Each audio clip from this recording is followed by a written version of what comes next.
अस्सलाम वालेकुम। आज मैं आपके साथ शेयर करूंगी हट मिनी पिज़्ज़ा की रेसिपी। बगैर ओवन के इसे पैन में मैं बनाऊंगी, जो कि खाने में बहुत ही टेस्टी होंगे और सिर्फ 5 मिनट में मैं इसे बनाकर तैयार करूंगी। तो चलिए बनाना करते हैं स्टार्ट हट मिनी पिज़्ज़ा को, जो कि बहुत ही टेस्टी होते हैं। यहाँ पर मैंने पिज़्ज़ा बेस ले लिए है। ये मार्केट में आसानी से आपको मिल जाएंगे बेकरी शॉप पर। अगर ना मिले तो आप इसे घर में भी बना सकते हैं। इसकी रेसिपी भी मैं बाद में यूट्यूब पर अपलोड कर दूंगी। तो यहाँ पर इसे ले लिया है और इसे बनाना बहुत ही आसान होता है। इस तरह से एक कटर ले लिया है हार्ट शेप का। आपको जिस भी साइज़ का बनाना हो उस साइज़ का आप बना सकते हैं, या आपके पास इस तरह का कटर ना हो तो आप किसी गिलास वगैरह या ढक्कन वगैरह से इसे कट कर सकते हैं। देखिए यहाँ पर ये बहुत ही आसानी के साथ इस तरह से प्रेस करने से कट हो जाते हैं और बहुत ही आसानी से ये निकल जाते हैं। देखिए इस तरह से इसे नीचे से प्रेस करना है और फिर इस तरह से निकाल लेना है। इस तरह से मैं सभी पीसेस को कट कर लूँगी और बहुत ही आसानी से ये निकल आते हैं। पिज़्ज़ा के एक बेस से तकरीबन 5 पीसेस निकल सकते हैं। इस तरह से जो साइड का पार्ट है उसे भी मैं बाद में यूज़ करूँगी। तो यहाँ पर इस तरह से इसे निकाल लूंगी और ये पार्ट अलग कर दूंगी। इस तरह से तकरीबन मैंने 2 बेस से 10 पिज़्ज़ा बेस रेडी कर लिए हैं। इस तरह से मैंने यहाँ पर टोमेटो सॉस ले लिया है। इसे स्प्रेड करूंगी इस छोटे से पिज़्ज़ा पर। इस तरह से भरकर इसे अच्छी तरह लगाना है। इस तरह से टोमेटो केचप लगाने की वजह से पिज़्ज़ा बहुत ही टेस्टी लगता है, इसलिए इसे ज़रूर स्प्रेड करना। यहाँ पर इसे इस तरह से सभी पीसेस को मैंने लगा लिया है और सभी पीस रेडी कर लिए हैं। यहाँ पर मैंने ले लिया है शेजवान सॉस, तो इसे स्प्रेड करूँगी टोमेटो सॉस के ऊपर। तो यहाँ पर अगर आपको बता देती हूँ, बच्चों के लिए बना रहे हो तो इसे यूज़ ना करें। इसे अच्छी तरह स्प्रेड करूँगी। अगर आपको ज़्यादा तीखा पसंद हो तो ज़्यादा लगा सकते हैं। घर में बनी हुई चीज़ों की बात ही अलग होती है, क्योंकि इसमें क्वांटिटी अपने हिसाब से यूज़ करते हैं। तो यहाँ पर कम या ज़्यादा तीखा मीठा अपने टेस्ट के मुताबिक बना सकते हैं। तो इस तरह से अच्छी तरह स्प्रेड करना है। जितना तीखा आपको बनाना हो बना सकते हैं, क्योंकि शेजवान सॉस बहुत ही तीखा होता है, इसलिए इसे ध्यान से यूज़ करना है। यहाँ पर इसे अच्छी तरह स्प्रेड कर लिया है। यहाँ मैंने एक मीडियम साइज़ की प्याज ले ली थी, जिसे बारीक बारीक चॉपर में कट कर लिया है। इसे भी इसके ऊपर डाल देती हूँ। इससे भी टेस्ट बहुत ही अच्छा आता है। इसे आप रमज़ान में इफ्तारी के मौके पर भी बना सकते हैं, क्योंकि ये छोटे छोटे पीसेस में बना होता है, इसलिए सर्व करने में काफ़ी आसानी होती है। इसलिए इसे एक बार रमज़ान में ज़रूर ट्राई करें। ये बहुत ही आसानी के साथ पैन के अंदर बनकर रेडी होता है।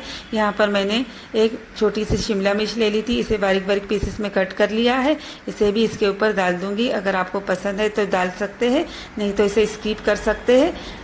घर में छोटे छोटे फंक्शन के लिए आप इस तरह की चीज़ें बना सकते हैं, क्योंकि उस वक्त लोग ज़्यादा होते हैं और समझ में नहीं आता क्या बनाना। तो इस तरह से बनाने के बाद उन्हें सर्व करने में काफ़ी आसानी होती है। तो इस तरह से यहाँ पर मैंने देखिए टमाटर एक मीडियम साइज़ का ले लिया था, इसे कट कर लिया है। इस तरह से छोटे छोटे पीसेस में कट कर ले। पसंद हो तो डालिए, नहीं तो स्किप कर दीजिए। इस तरह से जो भी चीज़ें आपको पसंद हो आप अपनी मर्ज़ी के मुताबिक यूज़ कर सकते हैं। तो यहाँ पर थोड़े थोड़े टमाटर के पीसेस मैंने सभी पिज़्ज़ा बेस पर डाल दिए हैं। इस तरह से यहाँ पर ले लिया है चीज़। तो यहाँ पर मैंने 2 क्यूब चीज़ के ले लिए थे और इसे बारीक बारीक पीसेस में कट कर लिया है। आप चाहे तो कद्दूकश की मदद से भी इसे डाल सकते हैं इसके ऊपर, लेकिन मैंने यहाँ पर इस तरह से कट कर लिए हैं, जिसकी वजह से डालने में भी काफ़ी आसानी हो जाती है। और आप जिस तरह से डालना चाहे डाल सकते हैं। तो यहाँ पर आपकी मर्ज़ी के मुताबिक आप चीज़ यूज़ कर सकते हैं। इस तरह से सभी पीसेस को मैंने रेडी कर लिया है। अब यहाँ पर मैंने एक नॉन स्टिक पैन गरम होने रख दिया है और पैन अच्छी तरह गरम हो चुका है। और इसके अंदर मैं डाल दूँगी एल्युमिनियम फॉइल। तो यहाँ पर इसे डालने की वजह से जो पिज़्ज़ा का नीचे का बेस है वो जलता नहीं है, इसलिए इसे ज़रूर डालें। इस तरह से यहाँ पर एक एक करके 5 पिज़्ज़ा को मैं इसके अंदर सेट करूँगी। एक बारी में 5 पिज़्ज़ा सेट हो जाएंगे। अगर आपका पैन बड़ा हो तो आप ज़्यादा पिज़्ज़ा एक साथ सेट कर सकते हैं। और यहाँ पर इस बात का बिल्कुल ध्यान रखना है कि गैस का फ्लेम बिल्कुल लो होना चाहिए। लो फ्लेम पर कुक करने की वजह से नीचे का पिज़्ज़ा का बेस बिल्कुल जलेगा नहीं और बहुत ही अच्छी तरह ऊपर से भी ये चीज़ मेल्ट हो जाएगा। तो यहाँ पर इस बात का ध्यान रखना है। इस तरह से मैं इसे कवर करके रख दूँगी तकरीबन 5 मिनट के लिए बिल्कुल लो फ्लेम पर, और फिर 5 मिनट बाद इसका मैं कवर खोलूँगी तो यहाँ पर देखिए इसे कवर कर लिया है और बहुत ही अच्छी तरह ये स्टीम हो जाएगा अंदर से। और क्योंकि मैंने एल्यूमिनियम फॉइल डाला था तो ये बहुत ही अच्छी तरह कुक होगा। यहाँ पर 5 मिनट हो चुके हैं, चलिए देखती हूँ।